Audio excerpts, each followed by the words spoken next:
Godfather is also something that you would appreciate more अगर उसको तुम पहले देखते हो at 18 19 and then you watch it at 29.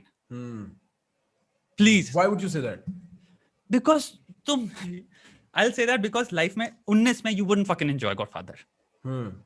तुम्हारी सेंसिबिलिटीज जो बनी हुई है रिगार्डिंग तुम्हारा जो टेस्ट है विद मूवीज एंड एवरीथिंग, अगर तुम्हारा बॉलीवुड से आ रहा है, इवन हॉलीवुड से आ रहा है, तुम्हारा आज के इंसान का टेस्ट क्या है? एवेंजर्स, सूशा चीजें चल रही, चीजें सड़ासड़ निकल रही हैं, लोग जोक पर 5 सेकंड चल रहे हैं. रॉबर्ट डाउनी जूनियर वाला अकस्टम्ड हो. एंड सडनली 3 लोग बैठे बातें कर रहे हैं और आंखों से ज्यादा बोल रहे हैं, मुंह से कम.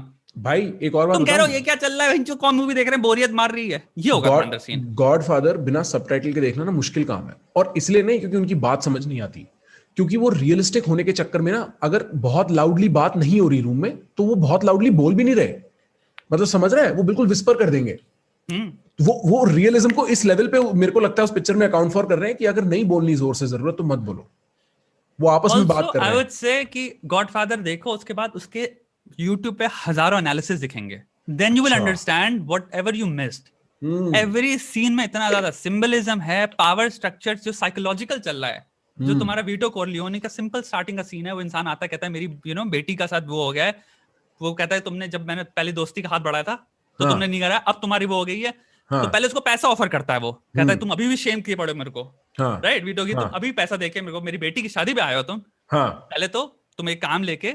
वो कहता है सिंपल मेरे से friendship, all I ask is accept my friendship, बस. एंड तुम देखोगे रिवॉर्ड क्या है. उस सीन में इतना कुछ है साइकोलॉजिकली, अगर तुम बैठ के रिसर्च समझने लग जाओ कि पावर स्ट्रक्चर के बारे में, सिंबलिज्म के बारे में, नेगोशिएशन के बारे में, वो कैसे ह्यूमन बिहेवियर से तुम कलेक्ट करते हो. कहते हैं इंसान कमाना, वो इंसान कमाता है, और वो दिखाते भी है खर्चते हुए उसको बाद में, जब वो बाद में उसको कॉल अपॉन करता है, और उसका वो जो डायलॉग है ना, one day and the day may never come, I will call upon you to do a service. Bro crazy यार. Godfather is A1. हमें गॉडफादर तो देखनी चाहिए. क्या चल रहा है चैट? पॉइंट है कि आपको उसके बाद सिंपली चेक करो तुम्हारा analysis and then you will understand, and तुम्हारा सिनेमा में अंडरस्टैंडिंग बढ़ेगी उसकी वजह से. That's the thing. Taxi driver देखो, sure, and you may not very well be like ये दिमाग उड़ गया, you may not think that, तुम्हें लगा बहुत सिंपल मूवी. उसके बाद प्लीज उस मूवी का एनालिसिस देखना स्टार्ट करो, and then you will understand things. Taste develop होता है. डेवलपमेंट मतलब थोड़ा सा काम है. सिमिलरली तुम्हारी कौन सी बॉक्सिंग स्टोरी कौन सी है मार्टिन स्कॉर्सेज़े की? Raging Bull. अच्छा, Raging Bull. The reason why Raging Bull black and white में है, Raging Bull is considered the greatest movie ever made. अच्छा, the greatest movie ever made. Yes, तुम्हारी 20th century की greatest movie कही जाती है Raging bull. And reason उसने क्यों उसको ब्लैक एंड व्हाइट में किया इज बिकॉज उसने सिंपल सी कहा, अगर मैं ये बच्चों के लिए है ही नहीं, ये उस किसी भी इंसान के लिए नहीं है जो कि सिनेमा इसलिए नहीं देख रहा क्योंकि वो सिनेमा से प्यार करता है.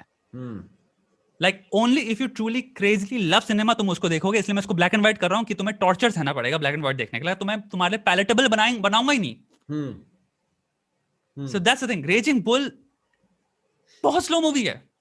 जेक लमाडा नहीं, कौन सा बॉक्सर था यार, उसकी boxing lifestyle Robert De Niro ही है. बट सिंपल सी बात है भाई, उस मूवी को तुम देखो, कैरेक्टर स्टडी है वो, और कुछ नहीं है. अ रेजिंग बुल लिटरली, जो रिंग में भी बुल है, बाहर भी बुल है.